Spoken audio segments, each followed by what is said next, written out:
बच्चों आज हमारा जो टॉपिक है वो है इलेक्ट्रोस्टैटिक पोटेंशियल। क्या है? Electrostatic potential. इसका आम जो नाम है ना वो आपको पता है, वोल्टेज। क्या नाम है? वोल्टेज। ठीक है, इलेक्ट्रोस्टैटिक पोटेंशियल भी कहते हैं, वोल्टेज भी कहते हैं, हम इसी को इलेक्ट्रिक पोटेंशियल भी इसी को कहते हैं। ठीक है, अच्छा अब ये होता क्या है समझिएगा। वो जो आपको ये पढ़ाया गया कि कोई भी पॉइंट चार्ज है, जैसे दिख रहा होगा आपको, यहाँ पे दिख रहा है आप सबको, ये एक पॉइंट चार्ज है। क्या ये? Point charge.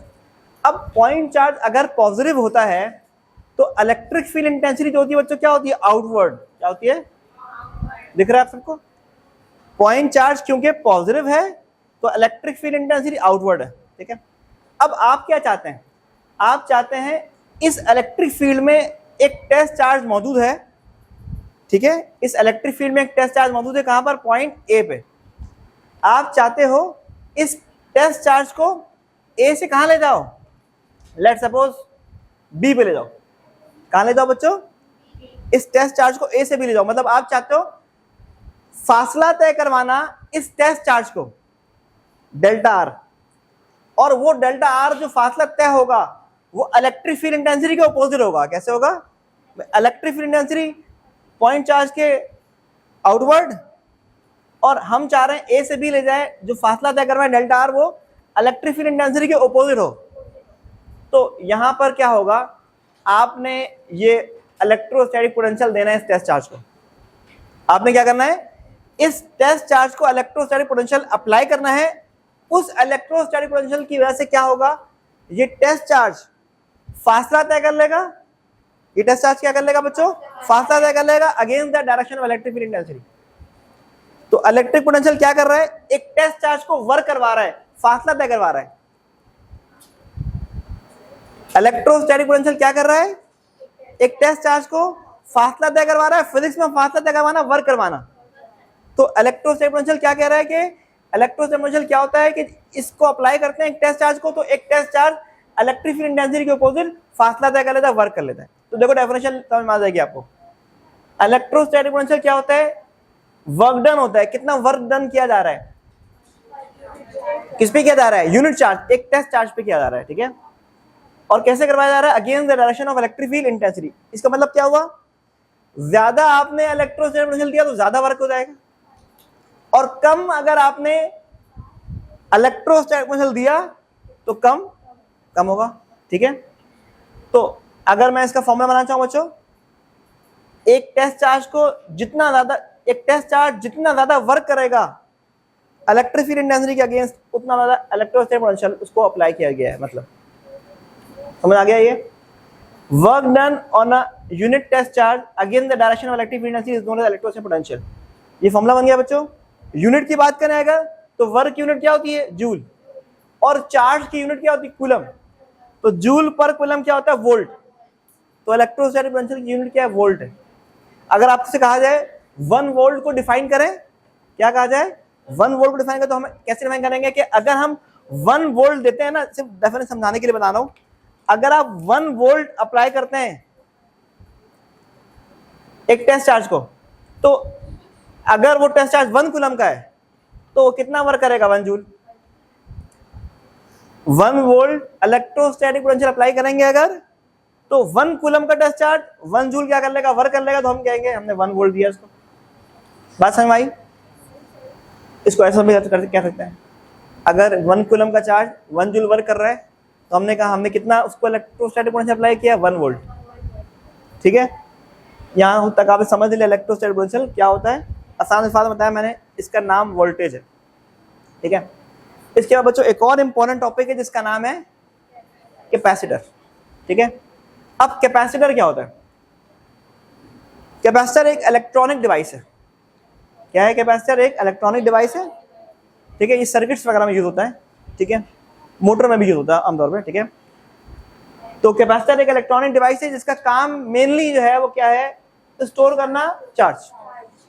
ठीक है, आप अगर शॉप पे जाओगे ना, लेट्स सपोज पहले फैन में कैपेसिटर लगाते थे हम लोग, तो शॉप पे कैपेसिटर मिल रहे होते थे। ठीक है, अब तो नीड नहीं है। अब जो फैंस आ रहे हैं वो सब AC DC आ रहे हैं। तो फैन जो है ना बच्चों, उसमें सर्किट लगा होता है, पूरा सर्किट बदलना पड़ जाता है। पहले तो कैपेसिटर चेंज कर लेते थे। तो अगर आप कैपेसिटर मार्केट में भी मिल रहा होगा, आप कैपेसिटर लेने जाओगे ना, तो क्या करेगा, आप पूछो, आप मांगोगे कैपेसिटर, वो कैपेसिटर सबसे पहले पूछेगा नंबर बताओ, मतलब उसको यूनिट नहीं पता, उसको यूनिट बताऊंगा इसका मतलब क्या है। आप कैपेसिटर शॉपकीपर के पास जाओगे लेने के लिए, तो वो बोलेगा बताओ कितना नंबर का कैपेसिटर चाहिए, मतलब साइज है कैपेसिटर के, नंबर ज़्यादा होगा साइज ज़्यादा होगा। अब मैं वर्ड यूज़ कर रहा हूँ साइज, बाद में समझ में आ जाएगा मैं क्या कहना चाह रहा हूँ। अच्छा, अब वो कैपेसिटर लेकर आएगा ना, तो कुछ भी नहीं करेगा, सिर्फ 2 तार लेगा कैपेसिटर के और सर्किट लगाएगा सॉकेट में, और सॉकेट से बाहर निकालेगा और दोनों तार को ऐसे एक दूसरे में जो है ना वो, ठीक है, साथ मिला देगा, स्पार्क होगा। बोले ले जाओ, तुमने भी कोई सवाल नहीं करना, उसने भी कोई जवाब नहीं देना है। लेकिन समझ में क्या आया, जैसे ही हमने सॉकेट लगाया तो चार्जेस उस कैपेसिटर के प्लेट में क्या हो गए, स्टोर हो गए, और जैसे ही आपने दोनों तारों को मिलाया प्लस माइनस को, तो क्या हुआ, स्पार्क हुआ। इसका मतलब चार्ज स्टोर हो चुका था पहले। और अगर वो तार लगाता और स्पार्क नहीं होता तो बोलते चार्ज स्टोर नहीं हुआ, कैपेसिटर खराब है। समझ आई बात? तो कैपेसिटर के प्लेट्स में चार्जेस स्टोर होता है, ठीक है। तो कैपेसिटर एक इलेक्ट्रॉनिक डिवाइस है, इसका काम है चार्जेस को स्टोर करना। कैपेसिटर के अंदर क्या क्या चीज होती है बच्चों, कैपेसिटर में 2 प्लेट्स होते हैं। क्या होता है, 2 प्लेट्स होते हैं, लिखा हुआ है। और दोनों प्लेट्स का एरिया क्या होता है बच्चों, इक्वल। दोनों प्लेट्स का एरिया क्या होता है, इक्वल, दिख रहा होगा, दोनों का हमने एरिया इक्वल रखा है, ठीक है। और इन दोनों प्लेट्स के दरम्यान में कोई खास फासला है डी। क्या फासला है, डी, दिख रहा है। इन दोनों प्लेट के दरम्यान में कोई खास फासला है डी, ठीक है। और जो भी फासला है ना बच्चों इन 2 प्लेट के दरम्यान में, इसको आप फिल करेंगे। क्या करेंगे, फिल करेंगे किसी भी मीडियम से। और वो मीडियम, जैसे आप कभी आपने कैपेसिटर पता नहीं आप लोगों ने तोड़ा ही नहीं तोड़ा, लेकिन पहले जमाने में बच्चे बहुत तोड़ते थे कैपेसिटर, तोड़ के चेक करते उसके अंदर क्या है, ठीक है। तो उसके अंदर से ना कार्बन के पेपर्स निकलते थे, कार्बन रैप हुआ होता था ब्लैक कलर का, ठीक है। तो वो एक्चुअली कार्बन जो 2 प्लेट के दरम्यान में रखा हुआ है कैपेसिटर के, वो एक्चुअली क्या है, मीडियम है। क्या है, लिखा हुआ है। जो फासला होता है 2 प्लेट के दरमियान में, उसको फिल किया जाता है किससे, किसी भी इंसुलेटिंग मीडियम से। इंसुलेट मतलब इन 2 प्लेट को जो इंसुलेट कर रहा है अलग अलग कर रहा है, ये कर रहा है अलग अलग, ठीक है। जो भी मीडियम रखा जाएगा उस इंसुलेटिंग मीडियम का नाम हम आमतौर पर क्या बोलते हैं, डाइलेक्ट्रिक। क्या बोलते हैं, डाइलेक्ट्रिक। हम उस मीडियम का नाम रखते हैं डाइलेक्ट्रिक, ठीक है। अच्छा बच्चों, एक और बात मजे बताता हूँ, ये जो मीडियम होता है ना, इस मीडियम के अंदर भी चार्ज आ जाता है। इनके मॉलिक्यूल्स में एक मॉलिक्यूल का तरह की साइड बन जाती है पॉजिटिव, एक बन जाती है नेगेटिव। इसको बोलते हैं polarization of charge, polarization medium, ठीक है। ये आपकी बुक में नहीं है, नहीं मैं बता रहा हूँ, ठीक है। मतलब डाइलेक्ट्रिक रखने की वजह से कैपेसिटर की चार्ज स्टोर करने की एबिलिटी बढ़ जाती है। इसको बताने का मकसद ये है, डाइलेक्ट्रिक मीडियम जितना ज्यादा पोटेंशियल रखे, मतलब जितना ज्यादा अच्छा होगा ना, उतना ज्यादा इसकी कैपेसिटी बढ़ भी सकती है। अभी आगे पढ़ना भी है वो भी हमने, ठीक है। मैं आपको बता रहा हूँ, ये मीडियम सिर्फ मीडियम अलग नहीं कर रहा है, इसकी वजह से इसकी एबिलिटी चार्ज स्टोर करने की बढ़ भी जा रही है, ठीक है। यहां तक बात समझ में आई आप सबको? क्या बताया, कैपेसिटर के अंदर 2 प्लेट्स होते हैं, दोनों का एरिया इक्वल होता है, उन दोनों प्लेट के दरमियान में फासला डी होता है, और जो फासला है इन 2 प्लेट के दरमियान का, उसको फिल किया गया किसकी मदद से, इंसुलेटिंग मीडियम की मदद से, जिसका नाम रखा गया डाइलेक्ट्रिक, ठीक है। आगे अब ये अहम बात यहां लिखी हुई, इन प्लेट्स को जोड़ेंगे किसी भी पोटेंशियल से। ये पोटेंशियल पड़ा है, वोल्टेज, सर्किट सॉकेट भी यही काम कर रहा है ना, वोल्टेज दे रहा है, ठीक है। जितना ज्यादा वोल्टेज होगा उतना ज्यादा चार्ज स्टोर होगा इन दोनों प्लेट में।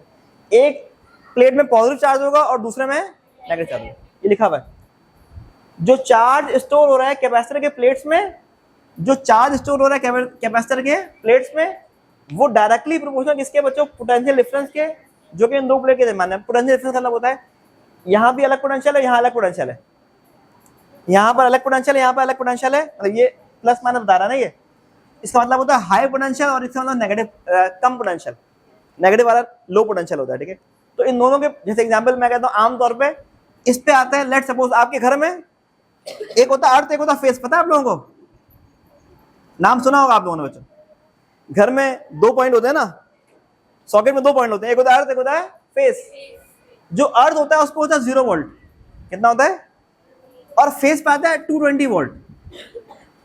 तो अगर मैं कहूं फेज में कितना वोल्टेज है तो आप बोलोगे 220 वोल्ट, लेकिन इन दोनों का डिफरेंस कहलाता है पोटेंशियल डिफरेंस। क्या कहलाता है, मतलब इन दोनों को अगर मैं डिफरेंस की बात करूं ना, एक हाई और एक लो, तो फिर क्या बोलेंगे, potential difference.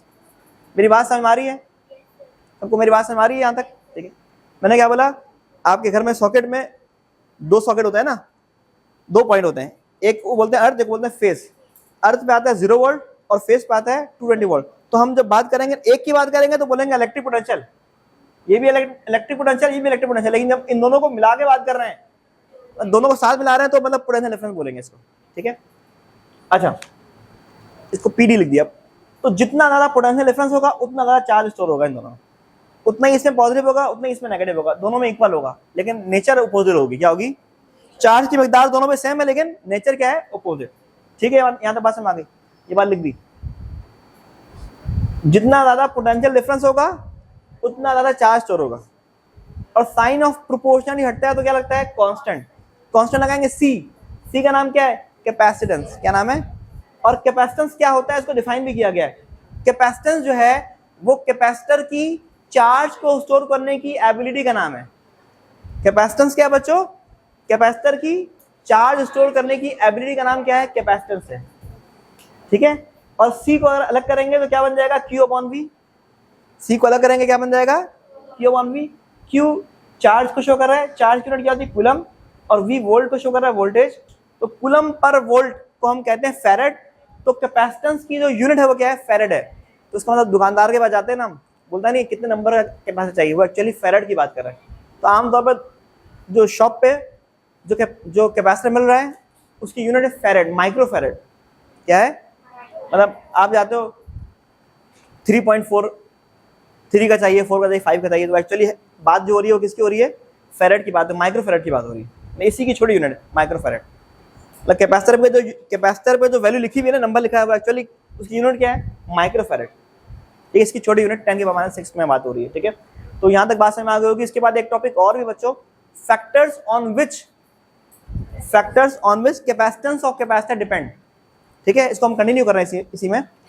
Factors on which capacitance of capacitor depend. तो बच्चों फैक्टर्स क्या है जिसके ऊपर कैपेसिटेंस डिपेंड कर रहा है? तो 2-3 बातें हैं।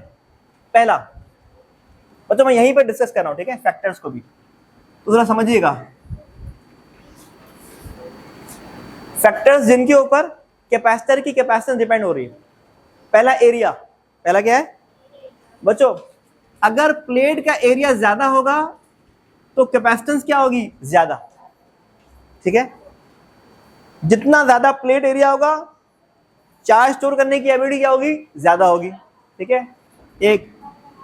दूसरा, जितना कम फासला होगा, फासला ज्यादा हो जाएगा, चार्ज स्टोर करने की एबिलिटी क्या होगी? कम होगी। ठीक है, और कम होगा तो ज्यादा।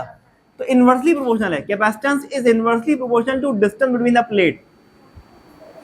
ठीक है, capacitance is inversely proportional to distance between the plate. और तीसरा, capacitance is directly proportional to dielectric constant of the medium. मतलब जिस मीडियम की डाइलेक्ट्रिक, यहां पर मीडियम रखा जाता है ना, तो जिस मीडियम की डाइलेक्ट्रिक कांस्टेंट की वैल्यू ज्यादा होगी, कैपेसिटेंस की वैल्यू क्या होगी? ज्यादा होगी। ये बात समझ में आ गई? हम वो मीडियम रखना चाहते हैं जिसकी डाइलेक्ट्रिक कांस्टेंट की वैल्यू ज्यादा हो, ताकि कैपेसिटेंस की वैल्यू क्या बढ़ जाए। तो किसी भी कैपेसिटर की चार्ज स्टोर करने की एबिलिटी 3 बातों पर डिपेंड कर रही है। पहला, एरिया ऑफ द प्लेट, ज्यादा होगा प्लेट का एरिया, कैपेसिटेंस ज्यादा होगा। 2 प्लेट के दरम्यान का फासला जितना ज्यादा होगा उतना कम कैपेसिटेंस होगा। और डाइलेक्ट्रिक कांस्टेंट की वैल्यू जितनी बड़ी होगी उतना ज्यादा कैपेसिटेंस होगा। ठीक है, ये 3 फैक्टर्स के ऊपर कैपेसिटेंस क्या हो रहा है बच्चों? डिपेंड कर रहा है। ठीक है, ये हमने ये भी डिस्कस कर लिया।